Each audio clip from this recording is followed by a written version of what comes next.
역사적으로 통합고용세액공제가 여러분 역사적으로 바뀝니다.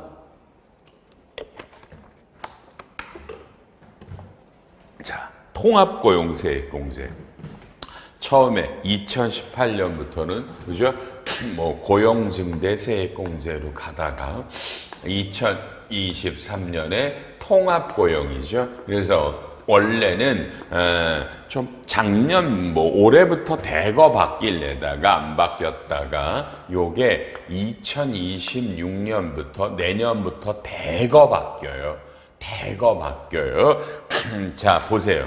뭐 다 아시잖아. 이게 뭐예요? 그러니까 여기서 그냥 볼게요. 2022년에 청년이 있었고 청년등이 있고 청년등 외가 있었다. 이렇게 보통 뭐 100명이고 200명이라 전체 상시근로자가 300명인데 2023년에 이 사람들이 늘었다. 뭐 청년이 110이 되고 청년외가 220이 돼서 330이 됐다. 이렇게 전년도 대비 사람이 늘어나면 요 늘어나는 숫자 10명에다가 이 기업이 뭐 중소냐 중견이냐 대기업이냐 수도권이냐 수도권 밖이냐에 따라 일정 금액을 청년회면은 여기에 또 일정 금액을 때려서 세액공제를 해주는 거고요. 그 다음에 계속적으로 뭐예요? 2024도, 2025도 만약에 사람이 늘어나면 중소중견기업은 요놈을 1차년도 공제라고 부르고 사람이 늘어나면 늘어난 거를 1차년도 공제가 되고 전년도 거는 2차년도 공제로 또 되고 또 세 번째도 늘어나면 요 늘어난 거는 1차고 전년도 게 2차고 2023년에 받았던 게 3차. 이래서 중소와 중견은 사람이 계속 늘어나면 3년에 걸쳐서 어마어마한 세액공제를 해주는 제도가 되겠고 대기업은 2년이고요. 그 대신에 사람이 줄어들면 추징을 했죠. 이자는 없지만 세금을 추징했고요. 이게 농특세가 붙는 가장 대표적인 놈인데, 자, 이거를 어떻게 바꾸나 한번 보시죠. 이제부터 보면. 자, 먼저 상시근로자가 늘어난 겁니다. 상시근로자예요.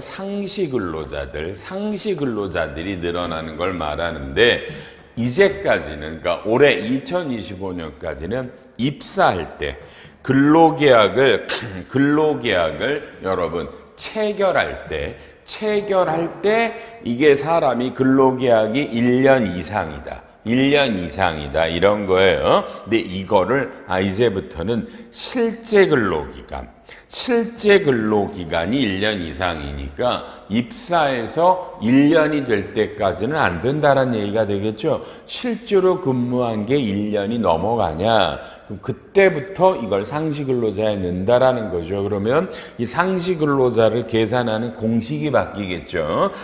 요 놈이 꽤 중요하게 바뀌었고요. 그 다음에 세액공제가 되는데, 자, 왼쪽에는 전체 고용 증가분이니까 보세요. 사람이 늘어나면, 자, 늘어나는 거에 대해서 전부 다 공제를 해줘요. 그런데 바뀌는 거는 뭐냐면, 이게 중견이다, 대기업이면, 중견기업과 대기업은 최소 고용 증가 인원이라는 게 있어요. 최소한 중견은 전년도 대비 5명 이상이 늘어야 되고 대기업은 10명이니까 늘어도 이게 만약에 보세요. 이게 2025년이고 이게 2026년이고 이 기업이 중견이면 실제로 그죠? 실제로 요걸 거꾸로 했죠? 요게 2025년이고 이게 2026년이면 토탈은 30명이 늘었지만 중견이라면 그렇죠? 5명은 안 해주는 거니까 그거를 청년 외에서 빼요. 여기서 빼니까 15명, 10명에 대해서 해주고, 대기업이면 여기서 빼니까 10명, 10명을 뺀다라는 거예요. 그러니까 여기서 그렇죠? 그러면 청년 등 외가 5명보다 안 늘으면 여기서 빼고 몇 명을 나머지는 청년에서 뺍니다. 이런 최소 고용 증가 인원이라는 게 이번에 세법에 들어온다라는 겁니다. 이런 거고요. 그 다음에 너무너무 민감한 건요. 공제 금액이 어마어마하게 바뀌어요. 옛날에는 공제 금액이 똑같잖아요. 중소기업은 뭐 청년이면 1,450만 원, 청년이 외면 850만 원인데 올해부터 보면 청년 등이 첫째는 700, 둘째는 1,600, 1,700. 그러니까 첫째, 둘째, 셋째가 사람이 계속 늘어나면 둘째 연도가 오히려 첫째 연도보다 더 금액이 크고 셋째 연도가 더 커요. 그러니까 사람을 계속 고용을 하고 있으면 그러면 공제 금액이 커요. 이건 아주 획기적인 발상이에요. 그래서 금액이 전혀 달라져요. 계산하는 공식은 좀 까다로울지 몰라도요. 그러니까 1차, 2차, 3차마다 계산이 다 바뀝니다. 여러분. 바뀌고요. 요건 아주 거대한 거고요. 역시 뭐죠? 그렇죠? 대기업은 아시지만 청년 요쪽만 되고 2년만 됩니다. 되고요. 그 다음에 요 청년 등이라는 게 아시죠? 청년이라든지 그 다음에 장애인, 60세 이상, 경력단절 근로자. 여러분 올해부터 2025년부터 경력단절 여성이 경력단절 근로자로 바뀝니다. 경력단절 근로자. 이건 이미 2025년 3월 14일 조특법 개정에서 나온 거죠. 그런 거고요. 그 다음에 가장 중요한 건 옛날에는 옛날이래 올해까지는 사람이 줄어들면 이 세액공제 받은 금액을 여러분 추징을 하는데 이제부터 주기죠. 추징이 안 돼요. 그러니까 봐요. 여기서 보세요. 여기서 10명이 늘었죠. 근데 그 다음에가 이게 105명이라고 그럴게요. 105명이면 5명이 줄었어요. 그래도 요 비교 대상보다는 5명이 늘었죠. 그럼 1차 연도에는 10명에 대한 세액공제인데 2차 연도에는 5명에 대한 세액공제를 줘요.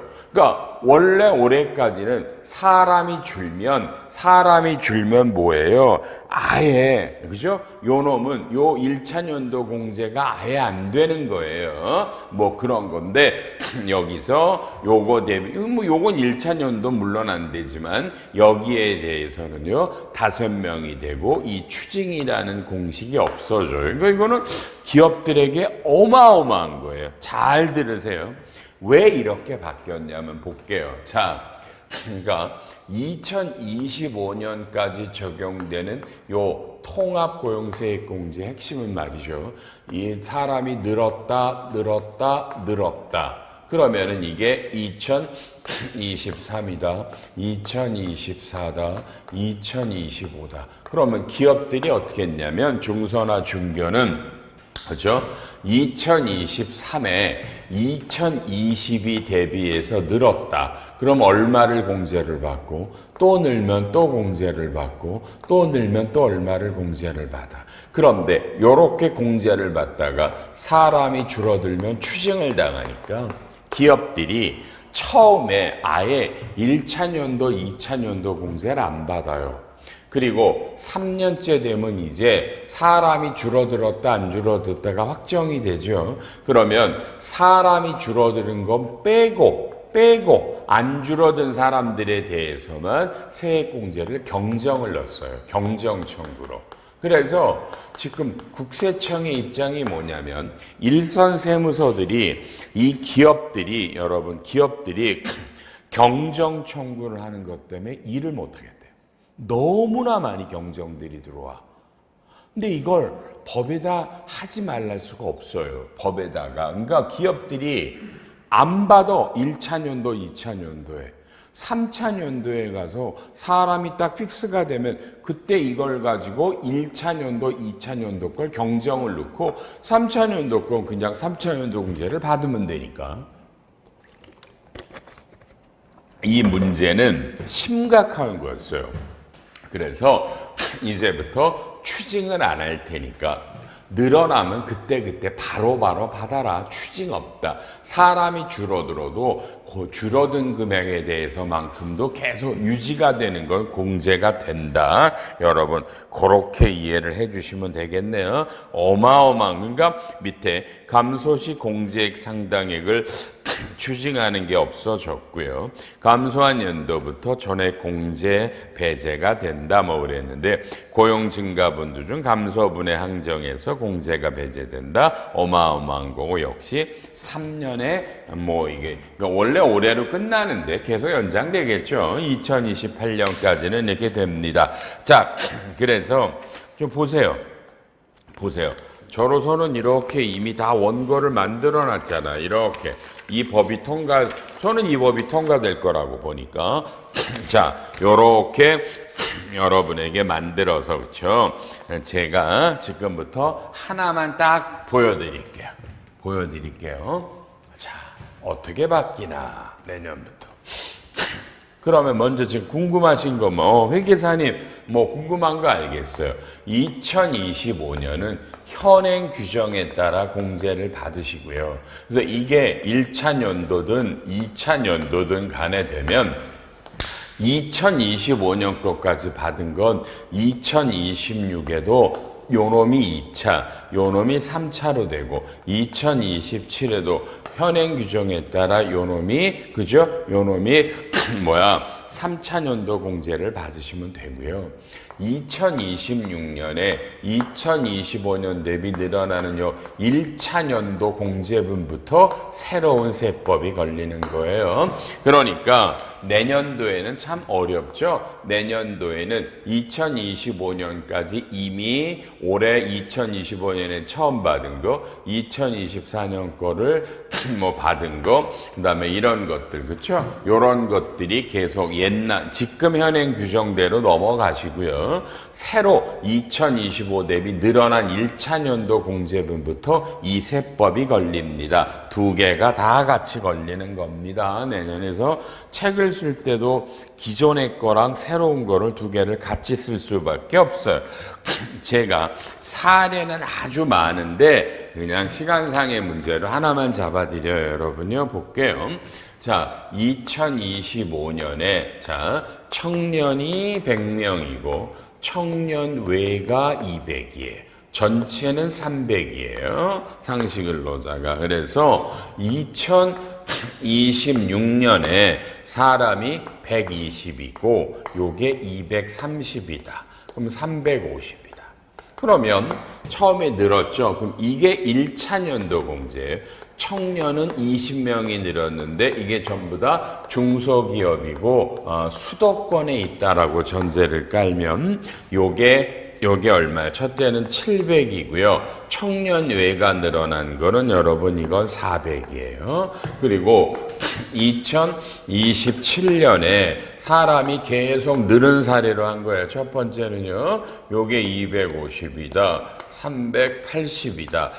그러면 여러분, 그죠? 요놈의 1차 연도 공제는요. 10명이 늘어난 건 700이고 20명이 늘어난 건 400이고 이제 2차 연도 공제는 전년도에 했던 요 20에다가 둘째 연도는 1600, 어마어마하게 늘죠.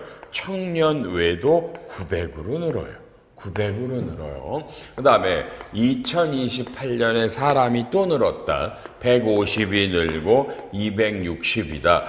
그러면 20이 는 거에 700이고 10명이 는 거에 400이고, 그죠? 전년도에 했던 거, 그죠? 이 10명은 1600이고 그 다음에 20명은 900이고 요 처음에 해당하는 거, 요 놈이 3차년도 공제가 돼요.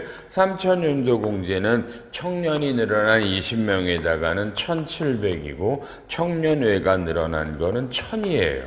그렇죠?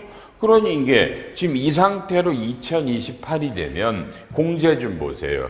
700, 1600, 1700. 청년에는 400, 900, 1000이 이렇게 붙어요. 요런 식으로 개정이 된 거다. 물론 사례가 이게 그렇죠? 그러니까 하나만 더 해줘요. 그러면 자 봐봐요. 요건 똑같다. 요건 똑같다고 치고요. 똑같다고 치고요. 그 다음에 여기가 줄어들었다고 볼까요? 얘가 줄어들었어요. 줄어들었어요. 그럼 요 전체가 300 얼마 60이 되겠죠. 그러면 1차 연도 공제에서는요, 여러분 청년은 전년도 대비 줄어들었으니까 없고요. 청년 외는 이건 똑같아요. 청년에는 20이 늘었지만 전체가 늘어난 게 10이니까 요거는 10명에다가 400만 공제가 되는 거고요. 2차 연도 공제는요. 여기서 뭐예요? 2차 연도 공제는 여러분 자 늘었잖아요. 얼마가 늘었어요? 그래도 요거보다는 10명은 늘었으니까 요 10명이 늘어난 거에 대해서는 1600이 되겠고요. 요거는 계속 늘었으니까 요것들이 그렇죠. 30에 대해서는 900이 되겠고요.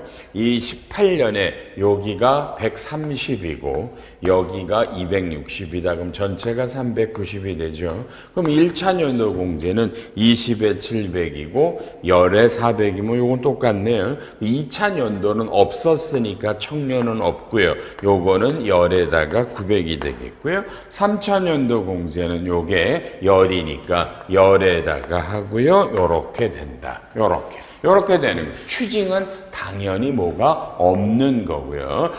없는 거고요. 뭐 요런 식의 개념이고 요게 중견이다 대기업이면 최소 고용 인원이 있기 때문에 이게 중견이면 여기서 그죠? 여기서 요게 30이 아니라 25이다. 요렇게 되는 것들, 요런 것들이 나온 겁니다. 요런 것들이, 그러니까 전혀 다른 어떤 통합고용세액 공제가 나온 겁니다. 여러분, 그죠?